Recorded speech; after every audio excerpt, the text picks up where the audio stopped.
La Russie attribue à une attaque de drone ukrainien un important incendie dans un dépôt de pétrole près de Sotchi sur la mer Noire.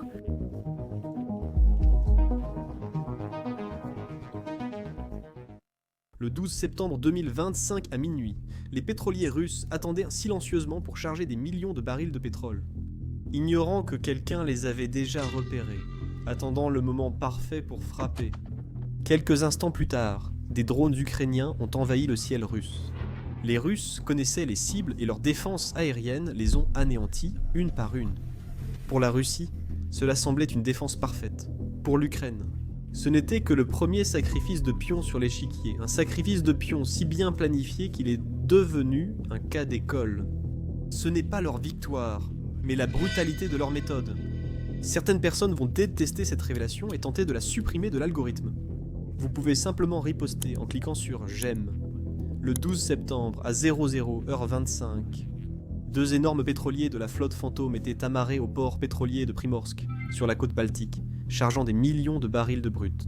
À des centaines de kilomètres au sud, les opérateurs radars russes ont vu quelque chose qui les a stupéfiés.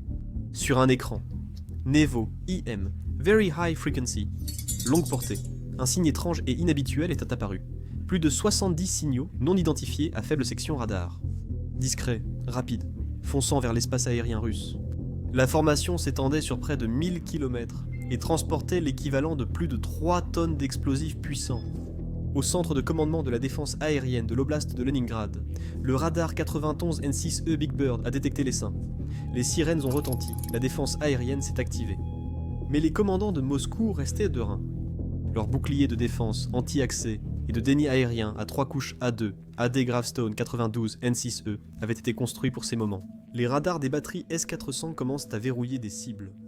Les systèmes Pantsir S1 ont tiré des obus jumelés de 30 mm, 2 à 38 m, créant un mur d'acier et de feu. Pour tout observateur, cela ressemblait à une défense russe parfaite, mais ce n'était pas le cas. C'était une tromperie délibérée et chirurgicale. La Russie croyait que ses drones fonçaient vers ses navires fantômes, les pétroliers à Primorsk, remplis de millions de barils de brut. Ces navires, essentiels, faisaient partie de la flotte fantôme de Moscou, pilier secret des exportations pétrolières russes. Sous sanction, les pétroliers russes sont limités en mer Noire et Baltique, poussant les entreprises à utiliser des navires fantômes pour masquer leur identité. Cette flotte fantôme regroupe de vieux pétroliers mal entretenus, sous faux pavillons, aux propriétaires cachés et immatriculations changeantes. Ils coupent l'impôt souvent leurs balises. Système d'identification automatique, et font des transferts de cargaisons risquées en mer pour cacher l'origine réelle du pétrole russe. Leur mission: contourner les sanctions occidentales et livrer du pétrole brut en Asie centrale et du Sud, tandis que les acheteurs ignoreront cela. Pour le Kremlin, protéger ses navires est absolument vital. Le pétrole est la principale source de revenus de la Russie. Sans ces opérations secrètes, Moscou ne pourrait plus financer la guerre. Chaque jour qui passe, la Russie devient de plus en plus vigilante pour protéger son pétrole, car ses blessures passées la hantent déjà à un degré inimaginable. L'Ukraine avait déjà frappé la flotte. Le 27 juin, le pétrolier russe Vilamura de la flotte Fantôme a été touché par une explosion en Méditerranée, selon le renseignement militaire ukrainien. L'explosion a touché la salle des machines pendant que le navire transportait plus d'1 million de barils de pétrole. Le Vilamura, navire des îles Marshall construit en 2011, a été vu plusieurs fois transportant des produits pétroliers depuis les ports russes d'Oust-Louga et Novorossiysk. Endommagé et paralysé, il avait été remorqué vers la Grèce pour inspection. Ce n'était pas un cas isolé. Mi-2025, des consultants ont confirmé qu'au moins 5 pétroliers de la flotte Fantôme avaient subi des explosions ou du sabotage. Des propriétaires utilisent désormais plongeurs et drones sous-marins pour inspecter leurs navires et détecter des mines.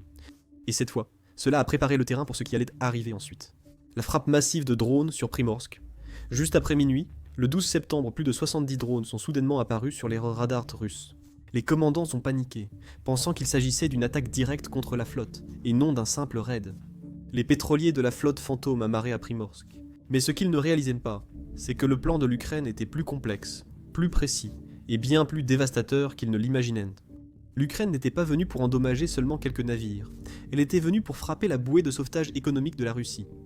Des vagues de leurres ont visé des villages et districts à Leningrad, dans l'oblast de Saint-Pétersbourg et d'autres villes, en éloignant le S-400 de la véritable cible. Primorsk et ses infrastructures pétrolières et gazières qui financent la guerre russe. Imaginez si toutes les raffineries, unités de fractionnement et terminaux de gaz naturel liquéfié étaient touchés. La capacité d'exportation de la Russie en serait réduite. L'échiquier était prêt. Plus de 70 drones lancés cette nuit. Fin. La moitié de l'essaim était constituée de drones bon marché et jetables. De purs leurres avec des corps en contreplaqué, des signatures radar faibles, conçues pour être repérées puis abattues. Les 40 autres formaient la force principale, en leur centre. 15. UJ 26. Bobber, ERS. Plateforme, kamikaze, longue portée, choisie pour un vol aller simple de 1000 km, 600 wing miles, avec des ogives de 40 kg. Les escorteurs Banshee 7, spécialisés en guerre électronique, n'avaient pas d'explosifs. Chaque drone possédait des brouilleurs et des antennes supplémentaires. Leur mission était de perturber les systèmes de tir russes et semer le chaos sur les radars, offrant aux drones kamikazes Bobber un passage vers leur cible. Cela ressemblait à une frappe de routine, mais ces premiers drones bon marché ont forcé les S-400 et les Pantsir à gaspiller des missiles et des verrouillages. Le véritable groupe de frappe s'est faufilé à travers les brèches qu'ils avaient laissées derrière eux. Au moment où les commandants se sont rendus compte qu'ils avaient été attirés dans un piège, une escouade d'assassinats composée de Bobbers modifiés était déjà en train de s'approcher de Primorsk. Petit, silencieux et mortel, chacun était prêt à frapper au cœur de la ligne vitale énergétique de la Russie. Les drones Bobber standards ne pouvaient pas atteindre les cibles. Mais cette fois, seules les variantes portée étendue à portée étendue, avec réservoirs supplémentaires, moteurs optimisés et logiciels améliorés, pouvaient parcourir 1000 km avec une ogive de 40 kg, récemment équipée de technologies reçues des États-Unis. C'étaient des plateformes kamikazes, choisies et améliorées pour cette unique tentative. Une solution parallèle a été développée pour la guerre électronique. Les drones Banshee 7 basés sur la même cellule longue portée avaient des modules de brouillage avancés et des antennes à la place des explosifs. Leur mission: escorter les Bobbers sur 1000 km et aveugler les défenses rencontrées. L'AQ-400 Sight a été choisi comme appât pour cela. Le fuselage en contreplaqué assurait une faible signature radar et une production rapide et économique. Ils ont fabriqué des centaines de drones bon marché pour mener une attaque de saturation. Ils ont volé en silence radio, longeant rivières et forêts, guidés par des cartes numériques préchargées. Pour rester sous la couverture des principaux réseaux radars de la Russie, navigation, endurance et guerre électronique, chaque élément technique devait fonctionner avec une précision quasi militaire. C'était un test majeur pour les systèmes de navigation autonomes de chaque drone. Beaucoup ont été perdus durant le vol éprouvant, s'écrasant ou subissant des défaillances techniques, pertes acceptées dès le début. Après avoir passé la frontière russe, les règles ont changé. Ils n'avaient plus à se cacher, mais à gérer. Quand les puissants réseaux de défense aérienne russes se sont activés, ils ont réagi comme l'Ukraine l'avait prévu. Le 91 N6E Big Bird a repéré un essaim massif et dispersé à des centaines de kilomètres, et comme prévu, a priorisé le groupe. Il a jugé que la plus grande menace, les 35 AQ-400 sites, fonçaient vers Saint-Pétersbourg. Pour un observateur du radar, la défense semblait parfaite, ce qui était l'objectif de l'Ukraine. Tandis que les S-400 et Pantsir géraient les leurs. 40 drones se dispersaient dans l'oblast de Leningrad, jouant au chat et à la souris, avec les systèmes Pantsir et Buk. Un Pantsiraisin près de Volossovski a verrouillé un UJ, 26 Bobber, volant à basse altitude. Son radar de poursuite, un radar de surveillance, 21E, a capté la cible parfaitement. Mais ce que les Russes ne savaient pas, c'est qu'un Banshee 7 était déjà en route.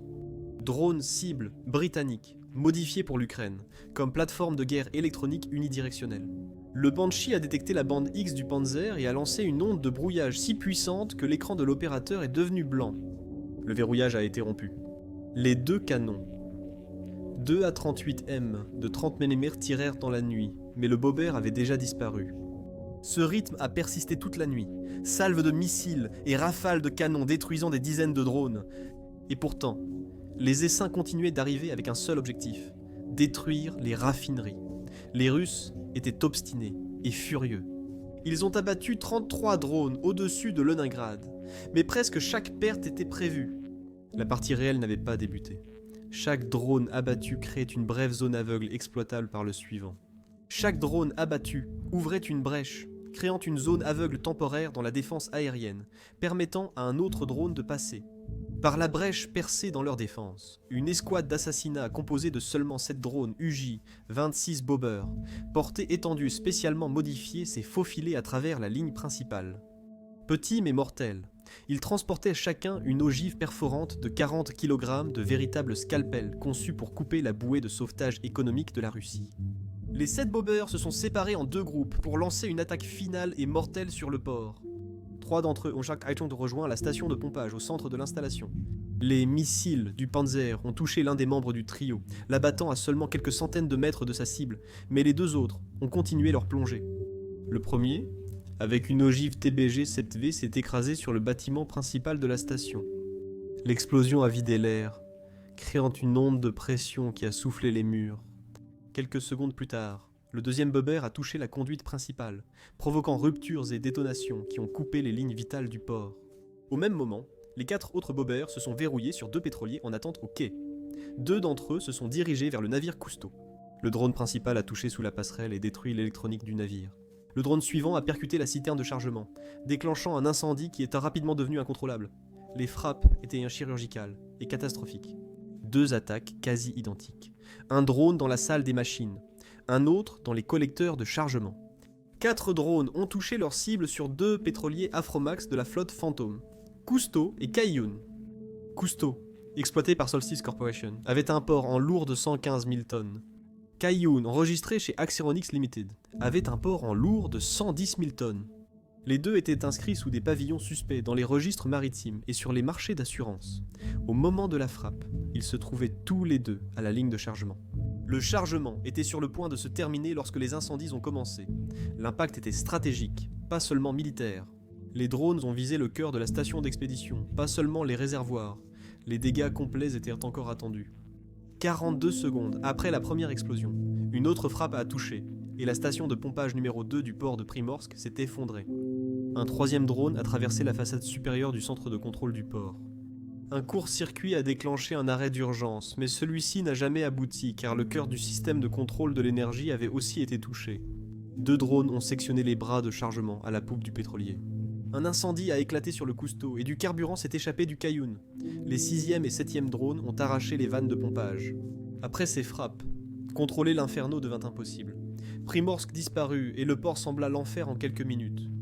2 pétroliers en feu, une station de pompage et des infrastructures détruites. Le ministère russe de la Défense a déclaré avoir abattu 221 drones ukrainiens à travers le pays, repoussant toutes les attaques. Ces chiffres semblaient creux face aux images satellites de Primorsk, des milliards de dollars de dégâts, indéniables. Les cibles n'étaient clairement pas choisies au hasard. Primorsk à elle seule représentait environ 20% des exportations de pétrole maritime de la Russie. Les pétroliers de classe Aframax transportaient environ 7000 barils chacun et constituaient des nœuds vitaux dans une flotte fantôme utilisée pour contourner les sanctions. Primorsk facilitait une valeur annuelle d'exportation de pétrole de près de 15 milliards de dollars, avec des expéditions quotidiennes moyennes d'1 million de barils. L'attaque risquait d'entraîner une perte quotidienne de 70 à 80 millions de dollars. Vous pouvez imaginer l'ampleur des pertes subies par la Russie après cette attaque. Le chaos s'est répandu à terre. L'aéroport Pulkovo de Saint-Pétersbourg a activé des plans d'urgence. 11 avions ont été détournés, et des incursions simultanées de drones ont plongé le contrôle du trafic aérien civil et militaire dans la crise. Les écrans radars et les tours ont déclenché de façon réflexe les procédures de sécurité, et les opérations se sont effondrées. Les débris, chutes et images satellites de Leningrad ont été envoyés aux agences d'État. L'essaim, à longue portée ukrainien, a atteint 3 objectifs clés. Il a d'abord corrigé les erreurs de calcul de portée grâce à des plateformes étendues. 2 types de drones ont été employés pour tromper les capteurs russes. Des leurres bon marché en contreplaqué de type AQ pour générer de fausses pistes, et des drones d'attaque Bobber portés étendus renforcés pour le travail létal. Troisièmement, les escortes Banshee Septeguerre électroniques n'avaient pas à aveugler totalement les radars. Ils devaient seulement inonder les décideurs de tant de fausses cibles et d'interférences que les opérateurs ne pouvaient pas distinguer les véritables menaces. Des pièces récupérées autour d'Ouzmino. Pokovskoï a présenté des châssis porteurs et des preuves logicielles de navigation volées par l'Ukraine pour tromper et frapper. Les images de l'incendie qui se propageait sur les réseaux sociaux ont confirmé ce que les satellites avaient déjà montré. La version officielle a dû céder face aux preuves. Malgré les couches de défense, la 6e armée combinée les unités de l'armée, une division motorisée indépendante, le quartier général de la flotte de la Baltique, les unités d'artillerie et de roquettes sur la ligne de Louga, des réseaux de défense aérienne près de Lomonosov et une colonne C2 passant par Gatchina et Pouchkine. Un état d'esprit défensif, endurci par 3 ans d'opération face à un modèle de menace familier, a laissé une zone d'ombre. La plupart des unités ont été déployées à l'extérieur, attendant des attaques de l'ouest. Pas une approche à basse altitude sur 1000 km depuis le sud. Un changement d'équipe, de légers retards, des patrouilles côtières et une inflation synchronisée des bandes C ont créé une courte mais décisive fenêtre d'opportunité. En volant à basse altitude et n'apparaissant dans le champ des antennes fixes qu'au dernier moment. Même des systèmes avancés comme le SquadRSense ont été pris de court. Mais ce n'était pas la fin de l'histoire. Ce n'était qu'une des nombreuses blessures que l'Ukraine a infligées à la Russie. Le 13 septembre au matin, la raffinerie Bashneft-Novoïl à Oufa, capitale de la République de Bachkortostan en Russie, a pris feu avec l'implication du renseignement militaire ukrainien. Le HUR a revendiqué la responsabilité. Ce n'était pas simplement une autre raffinerie. Bashneft-Novoïl est l'un des principaux complexes pétroliers russes, essentiel pour l'approvisionnement national et l'export. Le frappé revenait à toucher une artère clé de l'économie de guerre russe. Et l'emplacement a provoqué une onde de choc au sein du commandement de Moscou. Oufa se trouve à 1500 km, soit 932 miles de la frontière ukrainienne. Vous avez peut-être déjà deviné pourquoi c'est un événement majeur. Jusqu'ici, même les généraux russes jugeaient en Bakouristan intouchables, trop à l'est et trop enfoncés dans la fédération. Mais les drones ukrainiens venaient de prouver le contraire. Des témoins ont rapporté d'énormes explosions et un violent incendie, les secours intervenant pendant des heures. Mais l'Ukraine ne comptait pas s'arrêter. Sa prochaine cible, la raffinerie Kidachi, appelée aussi Kinev. Située au cœur de la région de Leningrad, à environ 100 km au sud-est de Saint-Pétersbourg. Kinev n'est pas une usine comme les autres. Les raffineries Kidachi n'étaient pas une cible ordinaire. C'est l'une des 2 plus grandes raffineries de Russie, rivalisant seulement avec celle de Ryazan. Elle appartient à Sugut Neftogas. Kidachi traite plus de 20 millions de tonnes de brut par an, soit 355 000 barils par jour, ce qui équivaut à 64% de la capacité de raffinage russe. Son unité de conversion profonde traite à elle seule 40% de la production de l'usine, un pilier de l'économie pétrolière de Moscou. Des drones ukrainiens ont survolé la nuit le ciel russe, pénétrant l'oblast de Leningrad. Les défenses aériennes russes ont déployé rapidement des intercepteurs. Ils ont intercepté les drones, mais ont quand même perdu. Même les interceptions avaient un coup caché. Les débris en flammes des drones abattus sont tombés sur la raffinerie, provoquant des flammes dans le ciel nocturne. Un instant, il a semblé qu'un atout énergétique vital de la Russie pouvait disparaître d'un coup. Le gouverneur Alexandre Dorodenko s'est exprimé sur Telegram en quelques heures, assurant aux citoyens que l'incendie avait été maîtrisé, qu'il n'y avait pas de victimes et que tout était sous contrôle. Mais la vérité était plus dure à dissimuler. Selon des sources industrielles, une unité majeure de Kidachi était hors service pour au moins un mois de maintenance. Et chaque jour d'arrêt signifiait des millions de pertes de production et des milliards de confiances ébranlées. Le symbole était fort.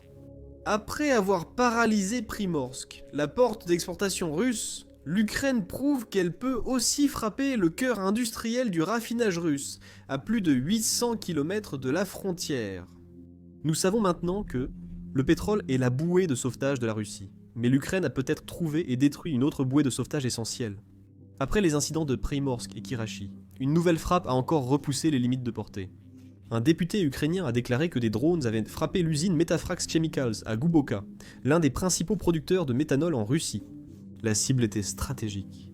En 2023, Metafrax a inauguré un tout nouveau complexe d'ammoniac-urée-mélamine,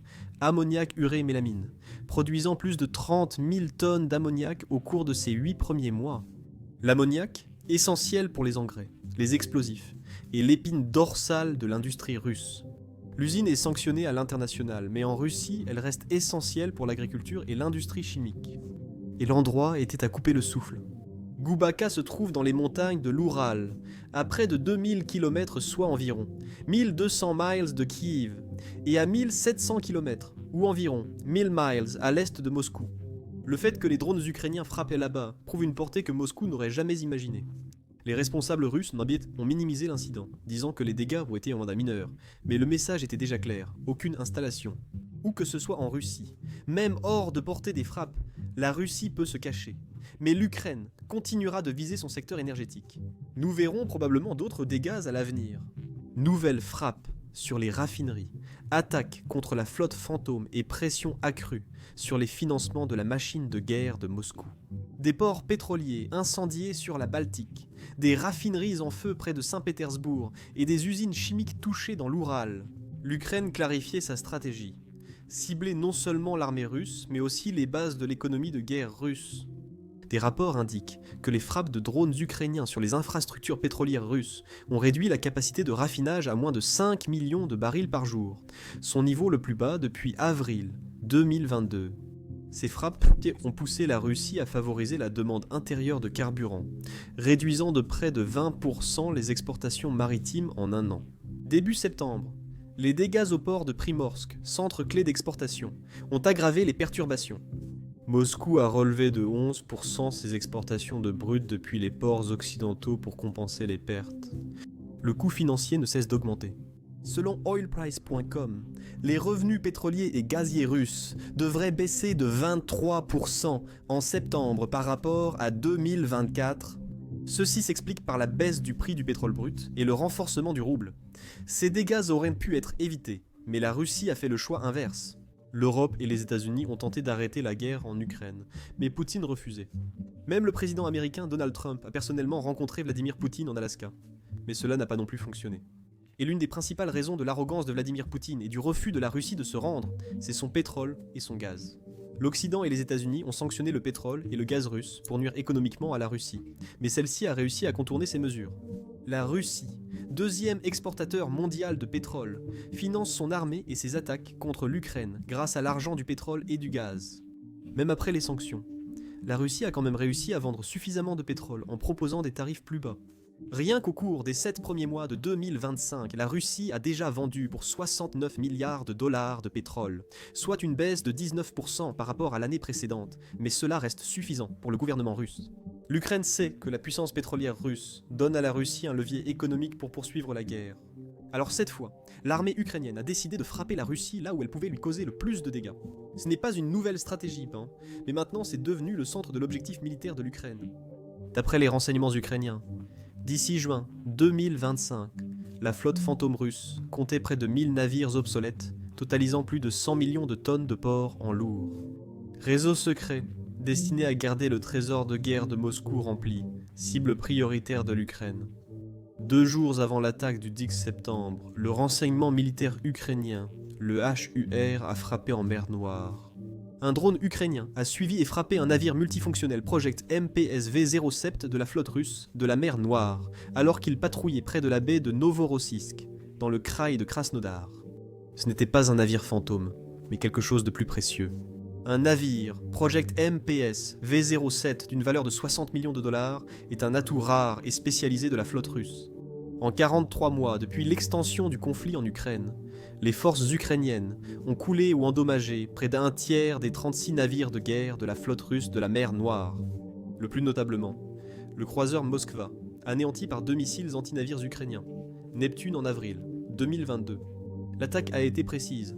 Des opérateurs ukrainiens ont piloté un drone aérien fabriqué localement directement sur la passerelle du navire, où étaient concentrés les systèmes de renseignement électronique du bâtiment. L'impact a immobilisé le navire, obligeant la Russie à engager des réparations coûteuses. D'après des sources ouvertes, la Russie possède 5 navires de sauvetage MPSV-07 opérationnels, un 6e étant en construction. Le navire visé lors de la frappe a été mis en service en 2015 selon le HUR, bien que l'agence n'ait pas révélé son nom. Chacun a coûté des dizaines de millions de dollars et joue un rôle clé dans la reconnaissance, le sauvetage et le soutien de la flotte. La perte de l'un d'eux a encore fragilisé la présence navale russe en mer Noire. Le HUR a diffusé des images noires et blancs pour confirmer la frappe. Parmi ces navires se trouvait celui-ci, le navire amiral de la flotte russe de la mer Noire, livré en 2015 et enregistré à Novorossiysk. Le suivi a révélé sa dernière position en mer de Barents il y a plusieurs mois, illustrant l'ampleur du déploiement de ces navires. La frappe du 10 septembre était à la fois symbolique et stratégique. En neutralisant le navire de soutien russe, l'Ukraine a réduit la capacité de Moscou à patrouiller, réparer et récupérer du matériel en mer Noire. La façon dont la Russie a trouvé des moyens de déjouer l'Occident devient encore plus intelligent. Ukraine, l'Europe et les États-Unis identifient mieux la flotte fantôme russe et les entreprises qui la soutiennent, et ont durci les sanctions. L'Ukraine a proposé de nouvelles sanctions globales pour accroître la pression économique sur Moscou. Cela comprend des actions contre plus de 400 navires, des navires fantômes, et un commerce de pétrole plus strict. Selon The Gaze, Andrei Yanmark, chef de cabinet du président ukrainien, a confirmé les sanctions. Le Royaume-Uni avait déjà sanctionné les navires fantômes russes et cible désormais 70 autres navires identifiés comme transportant du pétrole russe. Le paquet cible aussi 30 entreprises et individus fournissant à l'armée russe des équipements pour ses armes, dont des sociétés chinoises et turques. Seul le temps dira si la stratégie ukrainienne peut paralyser l'économie pétrolière russe et forcer Moscou à demander la paix ou aggraver la guerre, plus loin. YouTube vient de faire une annonce stupéfiante. Elle verse 64 millions de dollars par jour aux créateurs. Pourquoi ? Eh bien, parce que YouTube n'a pas assez de créateurs. C'est pourquoi des vidéos avec moins de 1000 vues apparaissent sur votre page d'accueil, comme celle-ci. Bien sûr, cela ne veut pas dire que tout le monde devrait créer une chaîne. Mais si vous vous êtes déjà demandé si vous deviez lancer une chaîne YouTube ou une chaîne sans visage, c'est un peu le moment idéal. YouTube verse chaque jour des millions aux créateurs et met désormais davantage en avant les chaînes récentes et petites. Je suis sûr que vous vous demandez comment lancer et développer une chaîne. Nous recevons souvent des questions par email de votre part. C'est pourquoi nous avons réuni tous nos conseils YouTube dans une seule vidéo gratuite. Donc si vous êtes quelqu'un qui souhaite lancer sa propre chaîne YouTube, vous pouvez regarder cette vidéo ici sur YouTube, en cliquant sur le lien dans la description ou sur la fiche qui s'affiche à l'écran.